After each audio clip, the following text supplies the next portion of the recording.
پښتانه چا تقسیم کړه؟ ډیورنډ کرښه کله او ولې راښکل کړی شوې ده؟ پښتانه دا کرښه ولې نه مني؟ په اوسني وخت کې د پښتنو دپاره د ډیورنډ کرښه څه حیثیت لري؟ ډیورنډ کرښه یوازې یوه کرښه نه ده، بلکې دا د پښتنو د تاریخ د ویش او د کورونو د جدا کېدو یو اوږده قصه ده. ډیورنډ هغه کرښه ده چې انګریزانو په خپل سیاست او په زورواکۍ راښکلې.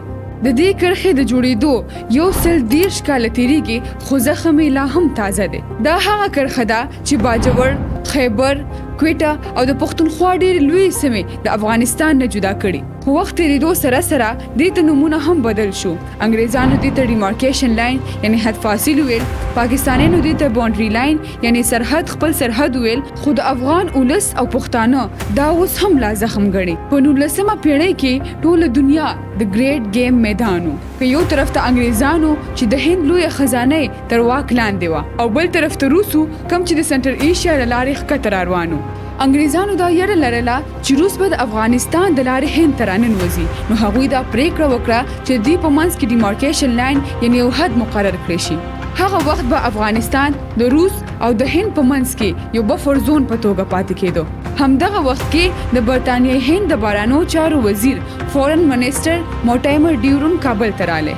د ډیورنډ د راتګ نه پس د افغانستان باچا یعنی عبدالرحمن خان هغه وخت کې د برطانیې هند د زور او د دباو نه دومره مجبور شو چې هغه د دې هر څه نه خلاصون غوښتو. بالاخره په 12 نومبر 1893 کې د افغانستان بادشاه او د برطانیې د سفیر ډیورنډ په منځ کې یو سرحدي اګریمنټ وشو.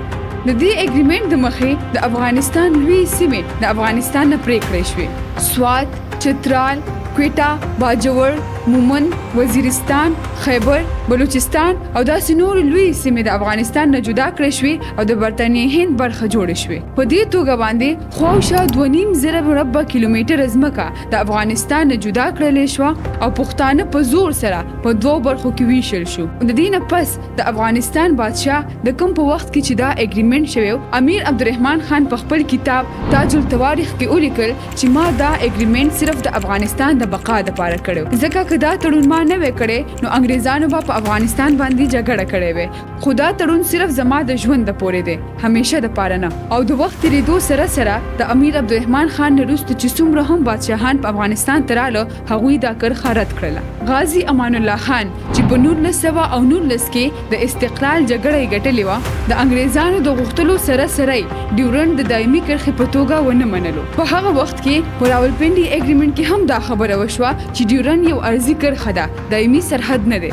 دغه وروسته محمد ظاهر شاه د پاکستان جوړېدو په وخت کې یعنی په 1940 کې په ښکاره توګه باندې دا خبره هم وکړه چې افغانستان د ډیورنډ کرښه نه مني. کله چې پاکستان جوړ شو نو افغانستان صرف یوازینی هیواد چې هغه پاکستان په یونایټډ نیشن کې د شاملېدو مخالفت وکړو، او دا د دې خبرې دلیل چې محمد ظاهر شاه د ډیورنډ کرښه د سرحد په توګه نه منله. په 1950 کې د کابل جرګې په وخت کې هم دا پریکړه وشوه چې موږ د ډیورنډ کرښه نه منو، ځکه چې دا د زور لاندې شوې وه. دغه د کابل د جرګې دا پریکړه چې د ډیورنډ کرښه به موږ د سرحد په توګه باندې نه منو، د افغانستان راتلونکي بادشاهانو ته یو د منشور په توګه پاتې شو چې لا اوس هم روان دی. خو په دې هر څه کې اوس سوال دا دی چې پښتانه ولې د ډیورنډ کرښه نه مني؟ په دې ټولو کې لومړۍ وجه دا ده چې دا تړون د پښتنو د رای نه بغیر راغلی. دا تړون د انګریزانو د زور او د دباو د لاندې کړی شوی، کوم چې پښتانه اولس وایي چې هیڅ یو داسې اګریمنټ موږ نه منو کوم کې چې د اولس رای شامل نه. د دې کرښې له کبله هره کورنۍ په 2 برخو کې ویشل شوه. یو رور دې غاړه پاتې شو نو بل رور غاړه. جوماتونه، بازارونه، کلی، هر څه د ډیورنډ د کرښې د وجې بیل شو. درېیمه دا چې پښتانه د یوې ژبې، د یو کلتور او د یو خاورې خلک دي، نو هغوی دا وایي چې ډیورنډ د پاکستان او د افغانستان په منځ کې یو رسمي سرحد دی.